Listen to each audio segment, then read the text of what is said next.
कि इसने एक वीडियो बनाया और उस वीडियो को सरेआम बनाया, और ना सिर्फ सरेआम बनाया बल्कि उसको सोशल मीडिया पर अपलोड किया।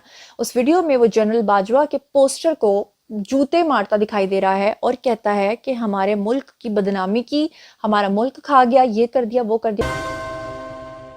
अस्सलामुअलैकुम माय सोशल मीडिया फैमिली, उम्मीद करती हूँ कि आप सब लोग हिफ्ज़ो अमान से होंगे, खुशबाश होंगे। जैसा कि आप लोग जानते हैं कि एक बहुत लंबे अरसे से पीटीआई की जब से गवर्नमेंट आई थी, उस वक्त से पीटीआई के बहुत सारे कारकुन जो हैं वो आए रोज ट्विटर के ऊपर टॉप ट्रेंड चलाते थे, और उसमें जनरल बाजवा और फौज को गंदी और नंगी गालियां दी जाती थी। और उस वक्त कहा यह जाता था कि अपने डिफेंस में आकर ये कहा जाता था कि हम ये सब कुछ नहीं करते, ये हमारा काम नहीं है, और हम पे झूठा इल्जाम लगता है। उसके बाद आपको याद होगा कि जब चपकलिश चल रही थी और जब इमरान खान जाने वाले थे और जनरल बाजवा भी जाने वाले थे, तो उस वक्त जो है फौज के खिलाफ खुलकर लोग जब सामने आए, तो आपको याद होगा कि ट्विटर के ऊपर गद्दारी के बहुत बड़े बड़े ट्रेंड्स बने थे। और उस वक्त आपको याद होगा कि डॉक्टर अरसलान, जो कि पूरे सोशल मीडिया को हैंडल करते थे इमरान खान के, वो भी गिरफ्तार हुए थे।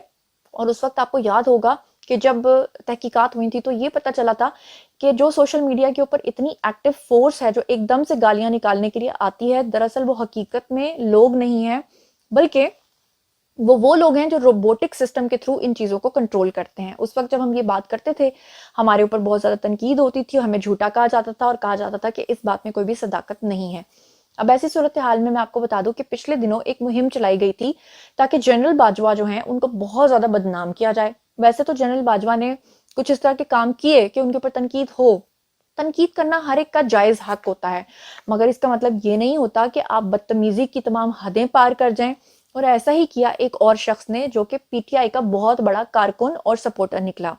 अब मैं आपको बता दूं, इस शख्स ने गलती क्या की कि इसने एक वीडियो बनाया और उस वीडियो को सरेआम बनाया, और ना सिर्फ सरेआम बनाया बल्कि उसको सोशल मीडिया पर अपलोड किया। उस वीडियो में वो जनरल बाजवा के पोस्टर को जूते मारता दिखाई दे रहा है और कहता है कि हमारे मुल्क की बदनामी की, हमारा मुल्क खा गया, ये कर दिया, वो कर दिया। अब हुआ क्या, अब इस वक्त सोशल मीडिया का दौर है, और कोई इंसान चाहे किसी गांव में बैठा हो, किसी शहर में बैठा हो, किसी मुल्क में बैठा हो, किसी जंगल में बैठा हो, किसी सहरा में बैठा हो, ऐसा पॉसिबल नहीं है कि उसको पकड़ा ना जा सके, उसको ट्रेस ना किया जा सके या उसको डिटेक्ट ना किया जा सके। तो फाइनली ये शख्स जो है ये पकड़ा गया। इसको इसकी फेस रिकग्निशन के थ्रू जो है साइंटिफिक बुनियादों पे इसको गिरफ्तार किया गया। फिर इसको वहां ले जाया गया जिनको ये जूते मार रहा था। फिर वहां पर इसका सॉफ्टवेयर जो है वो अच्छे तरीके से अपडेट किया गया। सॉफ्टवेयर अपडेट करने के बाद इसने अपना नया बयान रिकॉर्ड करवाया जिसमें इसकी आवाज ही नहीं निकल रही। Have a look. मेरा नाम कासिम अली है। मैं सादुकी का रैशी हूँ। मैं पीटीआई का सपोर्टर हूँ। मैं पीटीआई के बहकावे में आकर मुझसे बहुत ही गलीज और बेहुदा हरकत हो गई। मैंने जनरल बाजवा साहब के खिलाफ एक वीडियो बना दी जिस पर मैं बहुत ज़्यादा शर्मिंदा हूँ। मैं जनरल बाजवा साहब और उनकी फैमिली से माजरत और माफ़ी का तलबगार हूँ, और मैं वादा करता हूँ कि ऐसा अब कोई ऐसी हरकत नहीं करूँगा जिस पर मेरे मुल्क की इदारे बदनाम हों।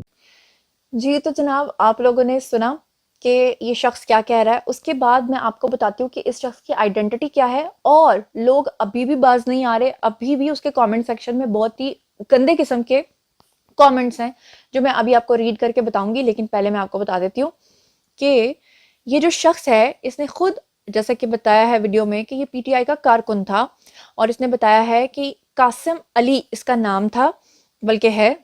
तो ये कासिम अली नाम का जो शख्स है ये साधोकी के पास गुजरांवाला का में एक इलाका है, वहां का ये रहने वाला था। और इसको बड़ी जनाब वो चढ़ी हुई थी जोश और जज्बा। देखिए, हर इंसान का ये राइट है कि वो किसी भी पॉलिटिकल पार्टी को सपोर्ट कर सकता है। इसी तरह हमारे मुल्क में दो तरह की जो ना इंतहा को लोग जाते हैं। एक वो जो मजहबी इंतहा पसंदी फैलाते हैं या उसमें पढ़ते हैं, या फिरकेबाजी या फिकेबाजी में पढ़ते हैं, और फिर उसमें इस हद तक चले जाते हैं कि वो गुस्ताखी तक कर देते हैं।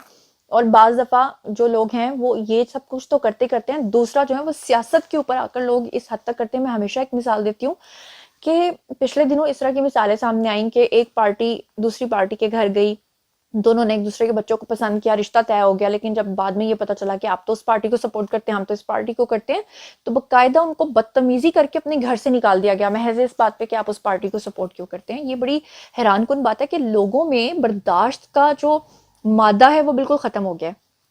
अभी मेरी एक बड़ी मशहूर डायरेक्टर हैं और उन्होंने एक एक्टिंग भी की एक ड्रामे में, तो उनका उसमें एक नेगेटिव रोल था।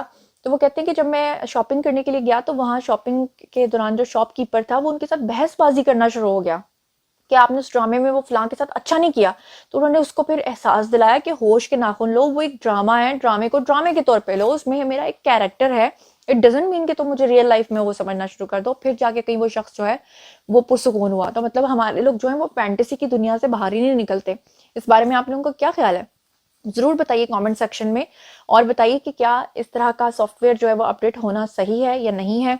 जो कुछ भी आप लोग सोचते समझते हैं कमेंट सेक्शन में आइए, पर्सनली आपको जवाब दूंगी।